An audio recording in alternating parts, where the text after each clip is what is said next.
Je suis toujours trop ci ou pas assez ça. Je suis une petite île perdue au milieu de l'océan, entourée par des centaines de kilomètres de vagues qui déferlent. Même un naufragé préférerait braver l'océan à la nage plutôt que d'élire domicile sur ma plage dorée.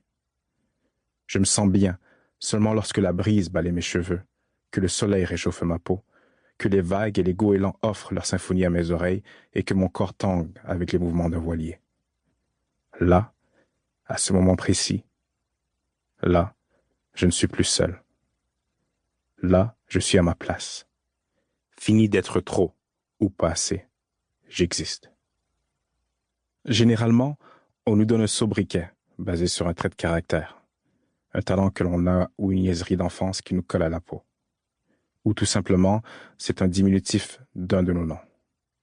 Dans mon cas, ce n'est pas ce qui s'est passé. Je me suis baptisé moi-même, car après tout, faudrait qu'on s'intéresse assez à moi pour que quelqu'un daigne m'en attribuer un. Alors, à 14 ans, j'ai opté pour Topa. Trop ou pas assez. Me disant qu'avec cette appellation, je serais peut-être plus cool. Je serais énigmatique, je serais comme un athlète professionnel ou un musicien que tout le monde connaît. Ça n'a pas marché. Topa n'était pas plus vendeur que mon véritable nom, Danny Beauregard. Je sais. Tout le monde doit penser que je ne suis qu'en train de chialer. Me voilà qui me plaint et m'apitoie sur mon sort. Bien sûr que ce n'est pas comme ça qu'on se fait des amis ou qu'on attire une copine, surtout qu'on a une bouche pleine de broches. Dans ma tête, je me permets de me vider, de ventiler, parce qu'il n'y a personne à l'intérieur de mon crâne qui est là pour me juger. Du moins, je l'espère. À vrai dire, je suis 95% du temps jovial, optimiste et travaillant. Sans cet optimisme, on m'aurait trouvé 6 pieds sous terre il y a un bail. Enfant, j'étais heureux. Comme la majorité des gamins, des amis, j'en avais. Même que j'avais 2 meilleurs amis, Nathan et Ryan, des jumeaux identiques. Malheureusement, leurs parents en avaient marre de vivre à Toronto. Dès qu'ils ont réussi à se décrocher des postes à Kingston, ils ont rempli un camion U-Haul et ont emprunté l'autoroute 401 direction Est, sans se retourner une seule fois pour voir ce qu'ils laissaient derrière. Moi. Mais c'est au secondaire que mon château de cartes s'est écroulé.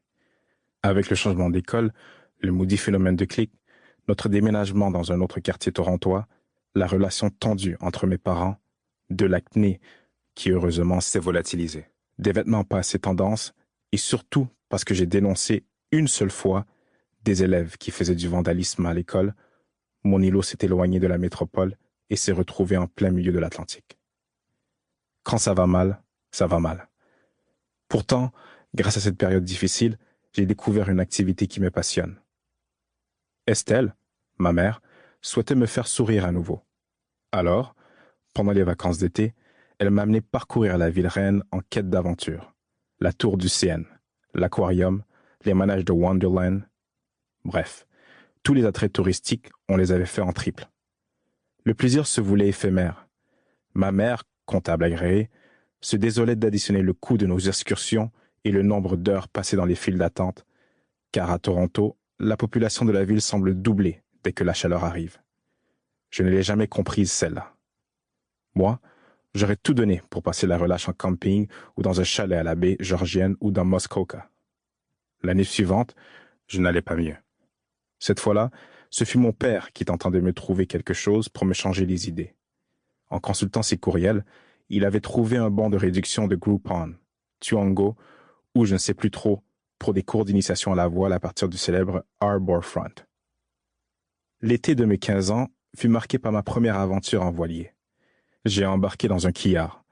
C'est le nom que l'on donne à un voilier monocoque qui a une nageoire lestée, qui lui permet de contrer les forces du vent. Pour continuer à écouter ce livre audio gratuitement, cliquez sur le lien dans la description et vous pourrez l'écouter en entier sans frais grâce à l'essai de 30 jours d'Audible.